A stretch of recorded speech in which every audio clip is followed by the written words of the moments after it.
दोस्तों very good morning to all of you. मैं सौरभ गुप्ता आप सभी का तहे दिल से स्वागत करता हूं आज के सर्फेस के वीडियो में। दोस्तों आज का जो हमारा पहला प्रश्न बना है वो बना है एक समिट को लेकर, और ये जो समिट को लेकर क्वेश्चन बना है इसमें ये जो समिट है इसको कहाँ पर आयोजित किया जाएगा इसको लेकर क्वेश्चन बना है। तो बहुत ही ध्यान से समझना, एक समिट है जिसका नाम है ग्लोबल टेक्नोलॉजी गवर्नेंस समिट 2021 को अप्रैल 2021 में किस देश में आयोजित किया जाना है। ठीक है, तो सबसे पहले ये देखो, ये जो समिट है किस चीज़ को लेकर है, ग्लोबल टेक्नोलॉजी गवर्नेंस, यानी कि जो ग्लोबल लेवल पर जो नई नई टेक्नोलॉजीज आ रही हैं इसको, इसके गवर्नेंस को लेकर ये समिट है जिसको अप्रैल 2021 में जापान देश में आयोजित किया जाएगा। इसको जापान देश के टोक्यो में ऑर्गेनाइज किया जाएगा। तो option number C will be the right answer कि जापान देश के टोक्यो में ग्लोबल टेक्नोलॉजी गवर्नेंस समिट 2021 के अप्रैल 2021 संस्करण को आयोजित किया जाएगा जापान के टोक्यो में। तो ऑप्शन नंबर सी इसका राइट आंसर हो जाएगा। अब ये जो समिट है इसको 5 से 7 अप्रैल 2021 को आयोजित किया जाएगा। अगर आपसे ये पूछा जाए इस समिट को ऑर्गेनाइज कौन कर रहा है तो बिल्कुल भी नहीं शर्माना है, आपको याद रखना है कि ये जो सम्मेलन है इसको WEF world Economic forum, WEF world Economic forum के द्वारा इसको आयोजित किया जाना है। यहाँ पर वर्ल्ड इकोनॉमिक फोरम का फोटो देख सकते हैं जिसके द्वारा ही इस समिट को आयोजित किया जाएगा। अब आगे चलते हैं, इसमें चूंकि हमने वर्ल्ड इकोनॉमिक फोरम के बारे में डिस्कस किया है तो इसका हेडक्वार्टर होता है स्विट्जरलैंड में। इसके जो फाउंडर हैं, अभी रिसेंट में एक एग्ज़ाम में पूछा भी गया था, रेलवे के एग्ज़ाम में पूछा गया था, इसके फाउंडर का नाम क्या है तो वो है क्लाउस स्वैब। इसके अलावा इसके इस समय जो अध्यक्ष हैं उनका नाम है बोर्ज ब्रेंड। ठीक है, ये इसके अध्यक्ष का नाम है।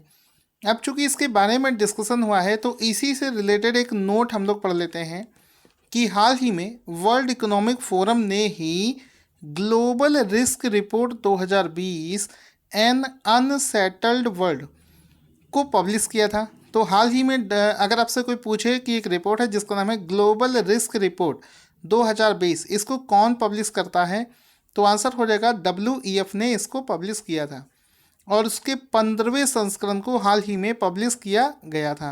तो ये आपको याद होना चाहिए।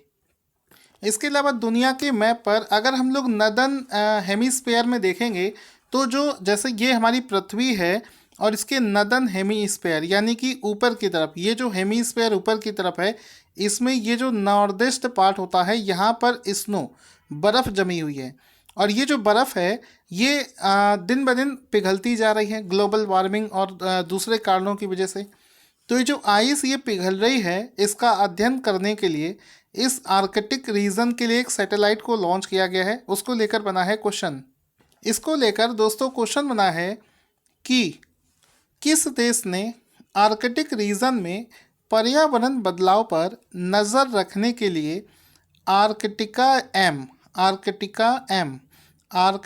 एम नाम से एक सैटेलाइट को लॉन्च किया है। तो आंसर हो जाएगा ऑप्शन नंबर ए रशिया इसका राइट आंसर हो जाएगा, जिसने हाल ही में इस सैटेलाइट को लॉन्च किया है जिसका नाम है आर्कटिका एम, जो क्या करेगा आर्कटिक रीजन में जो एनवायरमेंटल चेंजेस आ रहे हैं उसको मॉनिटर करेगा। तो ऑप्शन नंबर ए इसका राइट आंसर हो जाएगा। यहाँ पर आप देख सकते हैं किस तरीके से रसिया में इस सैटेलाइट को लॉन्च किया गया है और ये रसिया का पहला ऐसा सैटेलाइट है जो कि आर्कटिक रीजन के लिए ही लॉन्च किया गया है, डेडिकेटेड है, उसी को लेकर ये स्टडी करेगा। तो यहाँ पर आप देख सकते हैं लिखा है फर्स्ट आर्कटिक मॉनिटरिंग सैटेलाइट जिसका नाम है आर्कटिका एम। तो इसको रशिया देश के द्वारा लॉन्च किया गया है। इस सैटेलाइट को एक रॉकेट ने लॉन्च किया है जिस रॉकेट का नाम है सोयूज 2.1B, इसके द्वारा इसको लॉन्च किया गया है। अगला प्रश्न बनेगा कि वर्ष 2021 में इंडियन विमेंस लीग फुटबॉल का को भारत के किस राज्य में आयोजित किया जाएगा। इस बार देखो, पिछले साल तो कोरोना की वजह से 2020 में Indian footballs league footballs league जो है इसको आयोजित किया जाना था, लेकिन कोरोना वायरस की वजह से इसको पोस्टपोन कर दिया गया था और 2021 में इसको भारत के ओडिशा शहर में आयोजित किया जाना है। तो ऑप्शन नंबर ए इसका राइट आंसर हो जाएगा कि वर्ष 2021 में इंडियन विमेंस लीग फुटबॉल जो है इसको भारत के ओडिशा राज्य में जो है शुरू किया जाएगा। ऑप्शन नंबर ए इसका राइट आंसर हो जाएगा। साथ ही साथ में अगर हम लोग 2022 की बात करें तो 2022 में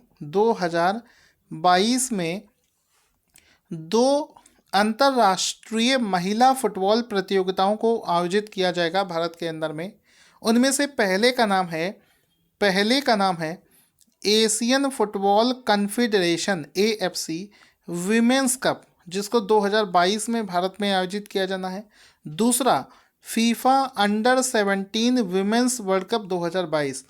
तो 2022 में अगर आपसे किसी भी एग्ज़ाम में पूछे कि ये दो जो इवेंट मैंने आपको बताई हैं ये कहाँ पर आयोजित की जाएंगी, तो इसको जो है हम लोग कहाँ पर करेंगे, इसको जो है इंडिया में आयोजित किया जाना है। तो ये आपको याद रखना है।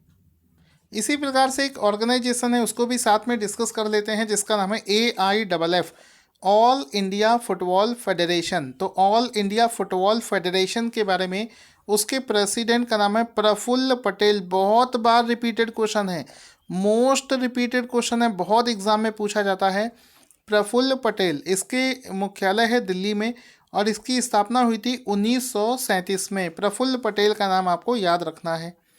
साथ ही साथ में चूँकि इंडियन फुटबॉल टीम की भी चर्चा कर लेते हैं, तो इंडियन फुटबॉल टीम के बारे में अगर डिस्कस करें तो कैप्टन का नाम है आशा लता देवी। तो इंडियन जो कैप्टन है फुटबॉल टीम की वो है आशा लता देवी।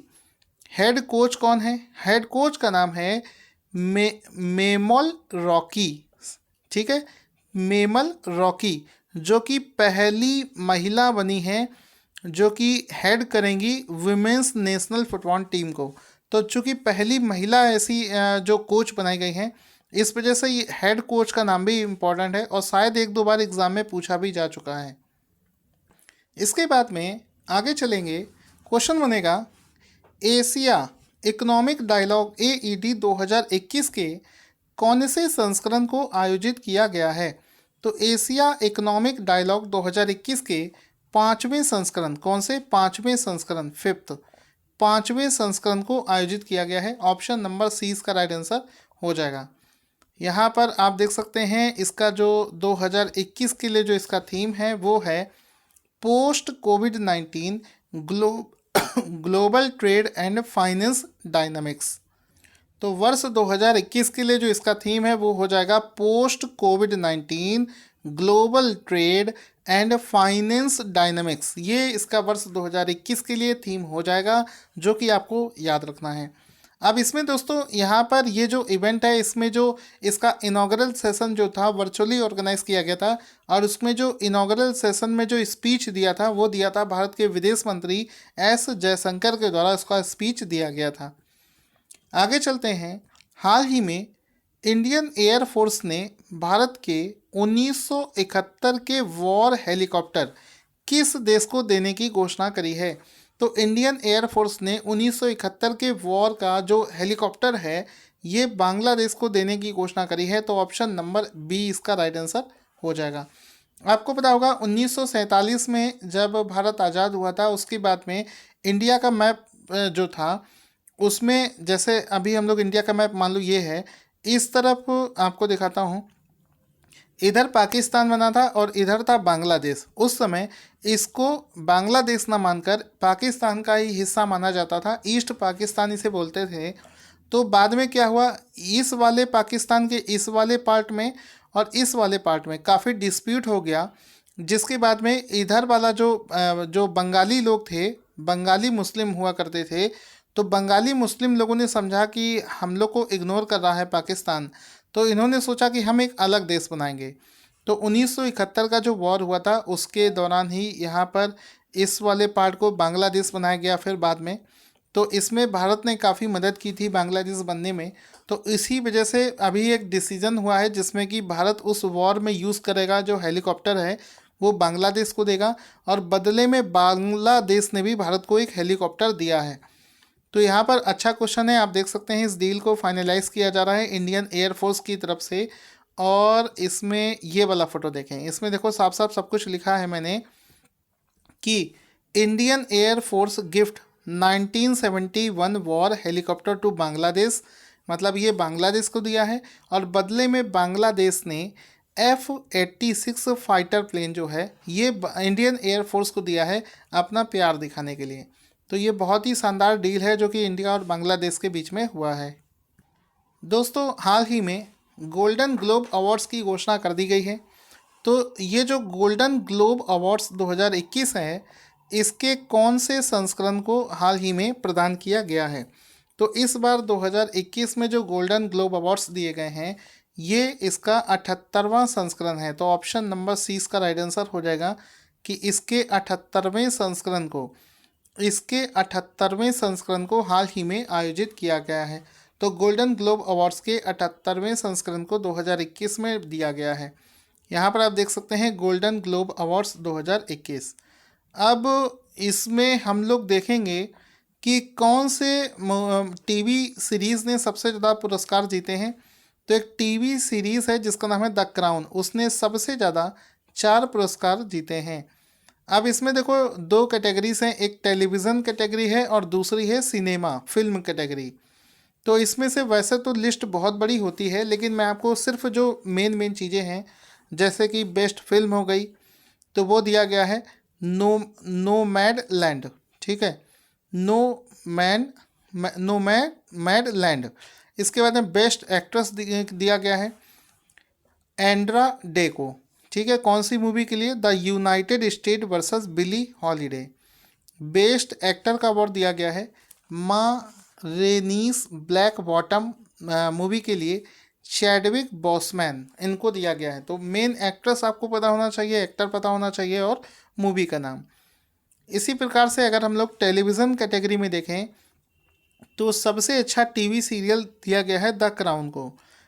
एक्ट्रेस दिया गया है क्राउन की एक्ट्रेस जिसका नाम है एमा कोरिन, और एक्टर दिया गया है जोस ओकोनोर को, ठीक है। तो ये आपको नाम याद रखने हैं, बाकी तो लिस्ट बहुत बड़ी है लेकिन हमको सब कुछ नहीं पढ़ना होता है, सिर्फ ये 3 चीज़ें ही आपको एग्ज़ाम में मिलेंगी। अगला क्वेश्चन फिर से बनेगा एक समिट को लेकर। क्वेश्चन बना है ग्लोबल बायो इंडिया 2021 के दूसरे संस्करण का उद्घाटन किसने किया है? तो हाल ही में डॉक्टर हर्षवर्धन, केंद्रीय मंत्री डॉक्टर हर्षवर्धन ने ग्लोबल बायो इंडिया 2021 के दूसरे संस्करण का उद्घाटन जो है हाल ही में किया गया है। ऑप्शन नंबर ए इसका राइट आंसर हो जाएगा। इसमें आप देख सकते हैं ग्लोबल बायो इंडिया 2021 के दूसरे संस्करण को हाल ही में जो है आयोजित किया गया है और इसका जो उद्घाटन है वो किया है डॉक्टर हर्षवर्धन जी के द्वारा। तो ऑप्शन नंबर ए इसका राइट आंसर हो जाएगा। इसके अलावा अगर आपसे पूछा जाए कि इंडिया ने इसमें क्या लक्ष्य रखा है, तो भारत ने 2025 तक 150 बिलियन अमेरिकी डॉलर की बायो इकोनॉमी के निर्माण का लक्ष्य रखा है। साथ ही साथ में वर्ष 2021 के लिए इसका जो सब्जेक्ट है वो रखा गया है ट्रांसफॉर्मिंग लाइव्स। तो ट्रांसफॉर्मिंग लाइव्स जो है इसका वर्ष 2021 के लिए सब्जेक्ट रखा गया है और इसकी जो टैगलाइन है वो है bio sciences to bio economy. ये इसके लिए सब्जेक्ट रखा गया है और इसका जो ये टैगलाइन है और ये सब्जेक्ट है ट्रांसफॉर्मिंग लाइव्स। आगे चलते हैं। क्वेश्चन बनेगा कि पत्र सूचना विभाग जिसका नाम है PIB के नए प्रधान महानिदेशक यानी कि प्रिंसिपल डायरेक्टर जनरल कौन बनाए गए हैं? तो आंसर हो जाएगा Jaideep Bhatnagar. Option number A इसका राइट आंसर हो जाएगा कि हाल ही में जयदीप भटनागर को PIB का प्रधान महानिदेशक प्रिंसिपल डायरेक्टर जनरल बनाया गया है। तो ऑप्शन नंबर ए इसका राइट आंसर हो जाएगा। इसमें आप देख सकते हैं Jaideep Bhatnagar, the new principal director general of PIB. इनका फोटो भी आप यहाँ पर देख सकते हैं। दोस्तों क्वेश्चन बनेगा कि दुनिया का पहला ऐसा कौन सा देश है जो कि खुदरा निवेशकों को सार्वभौम हरित बचत अनुबंध, हिंदी बहुत ज़्यादा टिपिकल हो गई है, इंग्लिश में समझते हैं कि हाल ही में दुनिया का ऐसा कौन सा देश है जिसने सॉवरेन ग्रीन सेविंग बॉन्ड्स की पेशकश करी है। तो आंसर इसका हो जाएगा ब्रिटेन। ऑप्शन नंबर ए इसका राइट आंसर हो जाएगा। अब इस चीज़ का मतलब भी समझेंगे। ये चीज़ मैंने आपको क्या बोली है, देखो ब्रिटेन चाहता है कि वो पूरे तरीके से ग्रीन एनर्जी को ग्रीन, हर चीज़ ग्रीन मतलब पर्यावरण को जो चीज़ ना खराब करे ऐसी चीज़ों को प्रमोट करना चाहता है। तो जिसके लिए ब्रिटेन ने क्या किया है, एक ग्रीन सेविंग बॉन्ड को लॉन्च कर दिया है। यानी कि अगर आप ऐसी टेक्नोलॉजी, ऐसी चीज़ों को यूज़ करते हैं जो कि पर्यावरण को सुरक्षित रखेंगी, तो उसके लिए सरकार आपको सेविंग बॉन्ड्स देती है, कह सकते हो छूट देती है, पैसा देती है।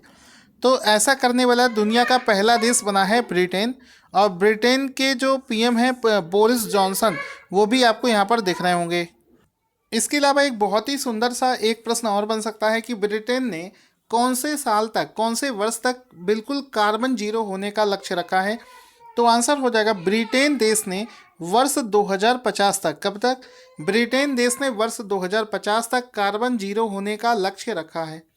नोट, आपको एक और चीज़ पता होना चाहिए, ब्रिटेन में एक ऐसा पोस्ट है जिसका नाम है फाइनेंस मिनिस्टर। तो ब्रिटेन के जो फाइनेंस मिनिस्टर हैं वो एक इंडियन है, भारतीय मूल के हैं, जिनका नाम है ऋषि सुनक। ऋषि सुनक उनका नाम है, जो कि एग्जाम में कई बार पूछा गया है। दोस्तों हाल ही में वर्ल्ड बैंक ने एक रिपोर्ट जारी करी है जिसके मुताबिक विश्व के कितने देश हैं जो महिलाओं को पूर्ण समान अधिकार देते हैं। तो पूरे विश्व बैंक ने पूरी दुनिया के जो देश हैं उनका रिसर्च किया है और उसने ऐसा पाया है कि दुनिया के 10 ऐसे देश हैं जो कि महिलाओं को समान अधिकार देने में कुछ हद तक सक्षम हैं। तो ऑप्शन नंबर सी इसका राइट आंसर हो जाएगा। और ये जो रिपोर्ट है उसमें 10 ही देश ऐसे पाए गए हैं जिसमें कि कौन कौन से देश हैं, Belgium, France, Denmark, Latvia, Luxembourg, Sweden, Iceland, Canada, पुर्तगाल और आयरलैंड। ये वो 10 देश हैं जो कि महिलाओं को पूरा सम्मान देते हैं, महिलाओं को पूरा अधिकार देते हैं, पुरुष के समान ही अधिकार यहाँ पर दिए जाते हैं। इनमें से इंडिया का नाम नहीं है, इंडिया स्टिल स्ट्रगल कर रहा है। और भारत समेत कुल 180 ऐसे देश हैं जो कि महिलाओं को समान अधिकार दे पाने में सक्षम नहीं हैं। दोस्तों आज का क्वेश्चन जिसका आंसर आपको देना है कि किस राज्य के द्वारा साहित्यकार डॉक्टर सूर्यबाला को भारत भारती सम्मान देने की घोषणा करी गई है। अपना आंसर कमेंट बॉक्स में लिखना ना भूलें। Thank you for watching this awesome video. Once again video को लाइक और शेयर करना ना भूलें।